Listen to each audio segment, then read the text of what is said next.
Imagina que alguien pudiera tomar una herramienta tan simple como un picahielo, insertarla en tu cabeza y en solo unos segundos arrancarte los pensamientos, las emociones y en última instancia la esencia de quién eres. Esto no es un cuento de terror ni un argumento de una novela de horror. En el siglo XX, miles de personas fueron sometidas a esta intervención, en un procedimiento que los médicos de la época llamaban lobotomía. Hoy conoceremos la historia de cómo un acto tan violento fue visto como medicina y cómo la psiquiatría se adentró en uno de los capítulos más oscuros de su historia.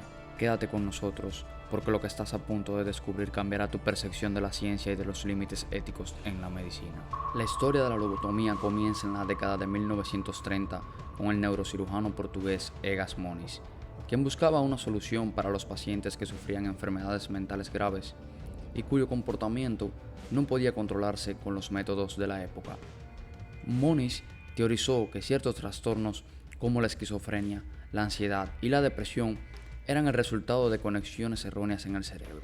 Si lograba cortar esas conexiones, los síntomas podrían desaparecer o al menos reducirse. Así nació la lobotomía, una operación en la que perforaban los lóbulos frontales del cerebro para cortar las fibras nerviosas. En un principio, los resultados parecían prometedores y los informes de éxito comenzaron a publicarse en revistas médicas. De hecho, Moniz recibió el Premio Nobel de Medicina en 1949 por su trabajo en la lobotomía, un reconocimiento que todavía hoy genera controversia. Mientras en Europa la lobotomía comenzaba a popularizarse, en Estados Unidos un médico llamado Walter Freeman estaba decidido a hacer que este procedimiento fuera más rápido y accesible para todos. Freeman, un psiquiatra sin formación en cirugía, desarrolló una técnica que llamaría lobotomía transorbital. La herramienta principal de su método era un simple picahielo, que él introducía de la cuenca del ojo hasta el cerebro, donde movía el instrumento para cortar las conexiones neuronales. Esta técnica no solo era extremadamente invasiva y dolorosa, sino que se realizaba sin anestesia general en muchos casos, solo con un poco de anestesia local y un electroshock para inmovilizar al paciente. Freeman creía tanto en su método que comenzó a viajar por todo el país en una camioneta a la que llamó la Lobotomóvil, realizando lobotomías en especiales psiquiátricos, cárceles y hasta en el salón de las casas de los pacientes. Para Freeman era una misión de vida. Llegó a realizar más de 4.000 lobotomías, convencido de que estaba trayendo paz a personas que sufrían de enfermedades mentales, cuando en la realidad condenaba a una existencia vacía. Pero, ¿qué le sucedía realmente a los pacientes? Muchas personas que fueron sometidas a la lobotomía se convirtieron en cáscaras vacías.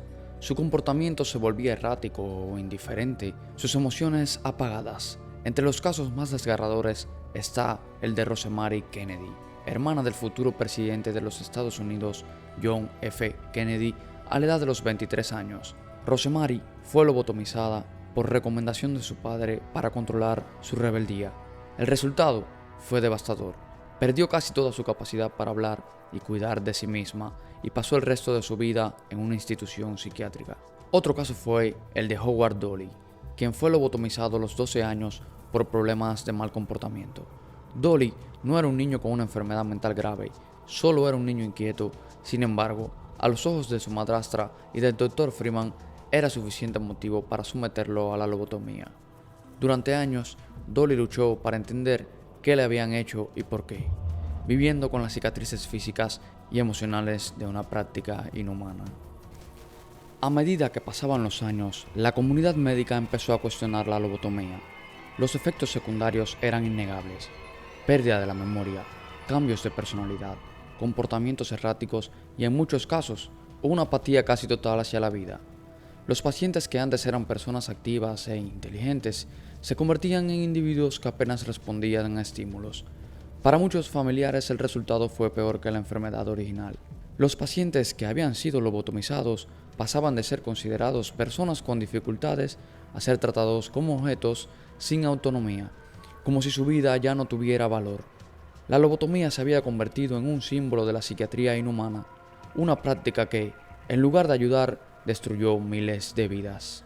Con la aparición de los medicamentos antipsicóticos en la década de 1950, la lobotomía comenzó a ser menos común. Finalmente, el procedimiento fue prohibido o dejado de lado en muchos países y el nombre de Walter Freeman pasó de ser el de un pionero al de un villano de la medicina. Los hospitales comenzaron a reconocer el daño causado y la psiquiatría, en lugar de defender la lobotomía, la relegó a uno de los capítulos más oscuros de su historia. A pesar de que la medicina ha avanzado y se han desarrollado tratamientos más seguros y efectivos, la historia de la lobotomía sigue siendo un recordatorio escalofriante de lo que sucede cuando el afán de encontrar una cura eclipsa la empatía y la ética. La lobotomía fue una de las mayores tragedias en la historia de la psiquiatría. Miles de personas perdieron su esencia, su humanidad y sus vidas fueron reducidas a sombras en nombre de la ciencia.